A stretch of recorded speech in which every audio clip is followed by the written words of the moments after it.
자, 최순실 씨의 전 남편이죠. 네. 억울하다는 권력 서열 이인자라는 제목을 좀 달아봤는데요. 네. 자, 먼저 이 정윤회 씨 관련해서는 지금 그 얘기 좀 해볼게요. 김남국 변호사한테 네. 좀 질문을 드리려고 하는데 어떻습니까?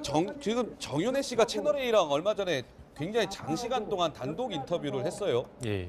근데 정윤회 씨의 그 인터뷰를 쭉 들어보면 일단 본인은 굉장히 억울하다는 것 같은데 실제로 정윤회 씨가 진짜 억울한 게 맞을까요? 어떻게 보시는지요? 그건 좀 예. 아니라고 생각이 좀 드는데요. 물론 이제 수사를 통해서 밝혀질 부분이지만 예. 일단 인터뷰의 목적을 좀 볼 필요가 있다고 생각이 됩니다. 인터뷰에 정윤회 씨가 뭔가 하고자 했던 이야기, 그 내용을 보면 그 목적이 좀 드러난다고 생각이 되는데요. 첫 번째는 지난번에 중앙일보와의 인터뷰에서는 좀 다르게 이야기를 했습니다. 중앙일보 인터뷰에서는 2014년 이혼한 이후로 내가 좀 최순실 씨를 좀 관리하고 챙겨줬다라고 한다면 이러한 국정농단이 없었을 것이다 라고 이야기를 했었는데 그랬죠. 이번에 채널A 인터뷰에서는 갑자기 또 바뀝니다. 예. 2011년부터 거의 남남이었다. 그렇게 이야기를 한 겁니다. 그러니까 11년으로 쭉 앞당겨져 가지고 그때부터 최순실 씨하고는 관계가 없다라는 이야기를 하고 있는 겁니다. 예. 그래서 이제 제가 봤을 때는 특검에서 정윤의 문건 유출과 관련된 그 부분도 수사가 잘못되었다라는 판단 아래 다시 수사하겠다, 재수사하겠다라는 것을 비춰봤을 때 이 정윤회 씨가 본인과 관련된 어떤 수사에 대해서 조금 아예 차단막을 치고자 하는 첫 번째 목적이 있었던 것으로 생각이 됩니다. 예. 그다음 이제 두 번째는요. 그 내용을 또 보게 되면 최순실 씨가 역량이 안 된다. 이게 뭐 연설문 고쳐줄 역량이 안 된다. 그다음 두 번째 뭐라고 또 이야기를 하면 최순실 씨는 그냥 박근혜 대통령의 그냥 지인 정도다 이렇게 이야기를 하고 있습니다. 예, 예. 그러니까 즉 이거 말하는 그 논리적인 궤를 보면요. 박근혜 대통령이 하는 이야기 똑같습니다. 박근혜 대통령 1차부터 3차까지 다마 똑같이 그렇게 이야기하지 않습니까? 그냥 의견을 들었을 뿐이다. 네. 최순실 씨는 그냥 40년 된 그냥 친한 지인일 뿐이다. 이렇게 이야기를 하고 있는 겁니다. 예. 그래서 어떤 이 두 가지 내용의 변화 이런 걸 봤을 때 정윤회 씨는 인터뷰를 통해서 본인은 국정농단과 관계가 없다. 특검 수사 받더라도 나는 아무 상관이 없는 떳떳한 사람이다라는 걸 네. 이야기하고 싶었고 두 번째는 이번 인터뷰를 통해서 최순실 씨는 그냥 국정농단에 그냥 조언을 해준 사람일 뿐이다라는 이야기를 통해서 박근혜 대통령을 조금 보호해주고 이런 비호를 하고자 하는 목적이 있었을지 모르겠으나 네. 그러나 이 드러난 명백한 증거에 비춰봤을 때 그거는 아마 효과가 없을 것으로 알겠습니다. 생각이 됩니다. 자, 정윤회 씨 관련해서요. 좀 짚어봐야 될 내용들이 좀 있어서 저희가 좀 판례를 좀 하나 준비했는데요. 보시면 이렇습니다. 정윤회의 시선이라는 제목이고요. 정윤회 씨가 가운데 등장해 있고 박근혜 대통령, 최순실, 정유라가 등장해 있는데 다 이게 관계가 있는 거예요. 정윤회와 박근혜 대통령과의 이걸 볼까요? 이 정윤회 씨는 박근혜 대통령과 관련해서요. 계속 뭔가 여성이라는 점을 강조하고 있습니다. 과연 뭐 어떤 의도였을까요? 이 먼저 정윤회 씨의 실제 육성을 한번 들어보시죠. 여성 대통령이라는 게 남자들의 그 참모진들이 가까이 갈 수 있는 한계가 있어요. 업무 외에는 남자들은 사실 가까이 가서 뭐 말씀드리기가 불편하고 대통령도 인간이고 나이를 먹으면 연세도 있고. 여기저기 아프지 않겠어요. 이성이기 때문에 이성이에요. 넘어설 수 없는 이성. 분들이 또 있고 그런 것 때문에 상당히 많은 또 오해를 받으셨잖아요.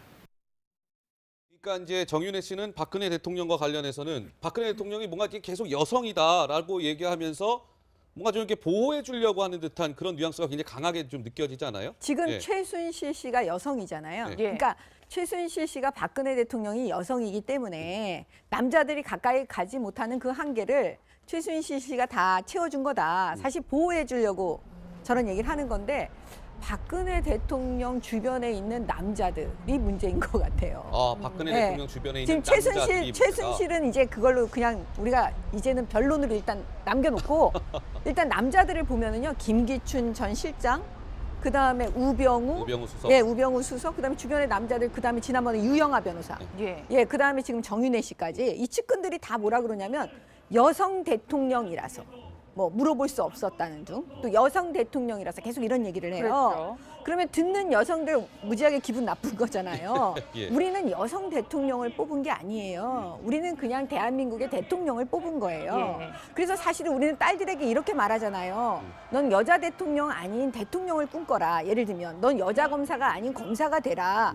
여자 아나운서가 아닌 넌 그냥 아나운서가 되라. 이렇게 말해야 되는 거잖아요. 예. 근데 자꾸 여성을 강조하다 보면은 그러면 뭐냐면 진짜 대통령이 못 나오는 거예요, 여자는. 진짜 검사가 못 나오는 거잖아요. 네, 네. 그래서 저는 정말 저 남자들에 대해서 정말 분개해요. 알겠습니다. 그런데 이게 보면은 정윤혜 씨는 박근혜 대통령을 굉장히 여성이라고 보호하는 듯한 그렇게 얘기를 했지만 오늘 새롭게 전해진 뉴스를 보니까 박근혜 대통령이 포스코 인사에도 개입한 정황이 드러났다. 예. 포스코 인사에 개입을 했는데 그 안 치려고 했던 사람이 누구냐면 정윤혜 씨의 최측근이었다.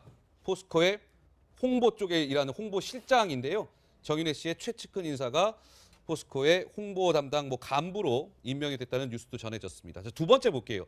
정윤회의 시선, 최순실을 향해서는 뭔가 계속 이렇게 지인이라는 얘기를 계속 하는 것 같아요. 최준봉 예. 교수님. 그러니까 이 최순실이 국정에 개입하고 이런 건 문제가 없어. 그냥 나의 지인이었을 뿐이야라는 예. 것들을 굉장히 강조하는 것 같아요. 정윤혜 예. 씨는. 그러니까 예. 정윤혜 씨는 뭐라고 그랬냐면 박근혜 대통령과 최순실은 지인 정도다. 그러니까요. 이 정도로 지금 예. 폄훼를 시키는 거거든요. 예. 근데 지금 한 여러 가지 행동들을 보면 그냥 지인으로서 할 수 있는 행동은 아니에요. 예를 들면 제가 우리 앵커님하고 지인인데 제가 뭘 청탁을 하고 뭐 돈 삼성에 뜯어달라고 이렇게 얘기 못 하잖아요. 그럼요. 그렇게 네. 할 수 없는 거예요. 그러니까 일반적으로 대통령도 지난번 신년 뭐 기자간담회에서 지인 정도였다라고만 얘기를 하거든요. 그랬죠. 그런데 여러 가지 정황이나 아니면 사건의 실체들이 조사돼서 검찰이나 특검에서 나온 내용들을 보면 지인이라고 볼 수 없는 거예요. 지인 이상 가족이라고 볼 수 있을 정도의 친분이 없다고 하면 그 정도까지 대통령이 나설 수가 없어요.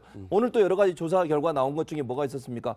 회사 직접 이름 찍어서 실제로 주면서 이 회사를 지원하라고까지 얘기했다고 그랬어요. 예, 예. 회사 사업 설명서까지 직접 대통령이 주면서 현대든 아니면 삼성이든 그 정도라고 하면요. 이건 일반 지인이라고 보기 힘든 거죠. 그러니까 정윤혜 씨가 저렇게 자꾸 얘기하는 것은 예. 자기의 연관성도 보호하려고 하는 것이 아닌가 하는 생각이 들어요. 진실을 얘기한다고 보지 않고요. 저는 네. 정윤혜 씨 입장에서 최순실 사건과 일정 부분 연관이 있다고 봐요. 그 연관선상에 자기의 어떤 책임을 모면하기 위한 네. 하나의 방편이라고 보는 거죠. 네, 뭐 지인이라고 또 우리 시청자분들 생각하시는 분은 아무도 없을 겁니다. 결과는 어땠습니까? 정윤혜 씨는 최순실을 박근혜 대통령 지인이라고 얘기했지만 국정 뭐 전방이 지금 개입한 게 드러나고 있고요.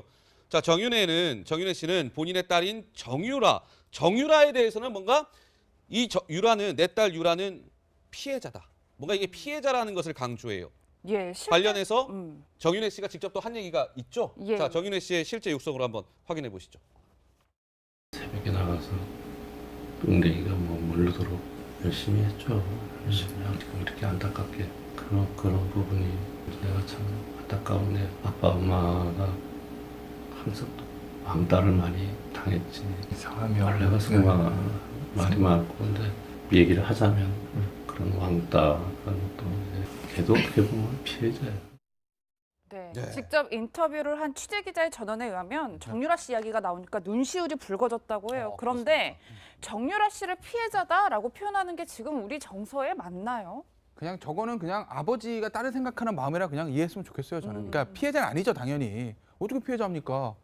지금 뭐 말만 타가지고 이대를 들어갔는데 그렇지 않습니까? 시험도 안 보고 학점도 다 주고 예. 공고문제 다 했잖아요. 그리고 굴지의 기업 얼마 전에 구조라는 분기별 영업이익을 낸 삼성전자가 본인을 위해서 그렇게 지원해 줬는데 어떻게 피해자예요? 예. 피해자가 아니죠. 당연히 국민 감정은 저 얘기 보면 들으면은 받아들이지 못하죠. 근데 다만 말을 전달한 사람이 정윤혜 씨니까 그냥 딸을 생각하는 아버지의 마음에서 그랬다라고 그냥 저는 저 부분이 좀 이해했으면 예. 좋겠습니다. 김남국 변호사는 어떻게 보세요? 예. 예, 그러니까 저것도 좀 태도가 바뀌었습니다. 지난번 그 11월 인터뷰 때는 사실은 딸에 대해서 정유라 씨에 대해서 이렇게 이야기를 했습니다. 가릴 수가 없다. 그거 드러나면 어차피 처벌 받아야 되는 거 아니냐라는 그랬죠. 식으로 말을 예. 했습니다. 근데 이번에 지금 갑자기 태도가 이제 완전히 확 바뀌어서 피해자다라고 이야기를 하면서 또 학창 시절에 부모가 또 이렇다 보니까 또 본의 아니게 왕따를 당했다라고 이야기를 했는데 우리가 이미 뭐 알다시피 뭐 정유라 씨가 SNS에 그런 이야기 올리지 않습니까? 뭐 돈 많은 것도 뭐 실력이다. 그러니까요. 예. 그럼 너희 부모 돈 없는 너희 부모 탓을 해라 부모 이런 탓을 이야기를 해라. 했기 그게 때문에 발단이 됐잖아요. 그렇죠. 사실. 그게 뭐 예. 사회 정의에 반하는 거고 얼마나 많은 사람들에게 분노를 하게 한 말입니까? 그렇기 때문에 피해자다라고 이야기를 하는 것은 맞지가 않을 것 같습니다. 근데 저는 궁금한 게 그 정윤혜 씨는요. 물론 정확히 알 수는 없는데 이번 이 국정농단 사태에 정윤혜 씨는 전혀 개입한 게 없을까요? 저는 그렇지 않다고 봅니다. 그러니까 특검에서 정윤혜 씨도 조사를 할 가능성도 있습니다. 그럼요. 충분히 저는 있다고 보고요. 그렇습니까? 물론 네, 그게 뭔지는 우리가 잘 모르잖아요. 그러니까 모르지만. 조사가 안 되니. 예. 근데 정윤혜 씨가 아까 지금 얘기 나온 것처럼 2015년에도 안종범 수석을 통해서 자기 측근을 인사에 개입을 했잖아요. 박근혜 대통령이 그 조모 씨라는 분을 포스코의 중요한 자리에 그러니까요. 앉혔잖아요. 예. 그거는 결국 계속 연결이 됐다고 보고 정은혜 문건 같은 경우도 물론 검찰 조사에서는 그게 혐의 없음으로 나왔지만 그랬죠. 사실 아니라고 얘기했지만 그것도 사실 의문을 갖고 있는 부분도 많아요. 그래서 네, 네. 특검이 다시 들여다봐야 되고요. 정윤회 씨와 최순실의 관계에 대해서도 뭐 여러 가지로 얽혀 있다고 저는 생각을 해요. 물론 이혼을 했지만 네. 그래서 그 부분은 우리가 뭐 명확하게 드러난 게 없으니까 뭐라고 뭐 단정적으로 얘기할 수는 없지만 그런 의혹은 충분히 저는 있다고 봅니다. 아니, 알겠습니다. 지난번에 확실한 거는 이거 있죠. 국정조사 때 그 증인이 어떤 증인이 나와서 이런 얘기를 해요. 그거 7억 7억 뇌물 뇌물로 부총리급 부총리급 인사. 인사에 돈을 받았다. 조한규 조한규. 전 세계일보 예, 사장 예. 얘기한 그러면 거죠. 일단 특검에서는 그 사실관계를 확인해야 돼요. 그렇죠. 그러면 설사 그게 그 건이 아니더라도 다른 건이 오보돼서 잘못 전달될 수도 있거든요.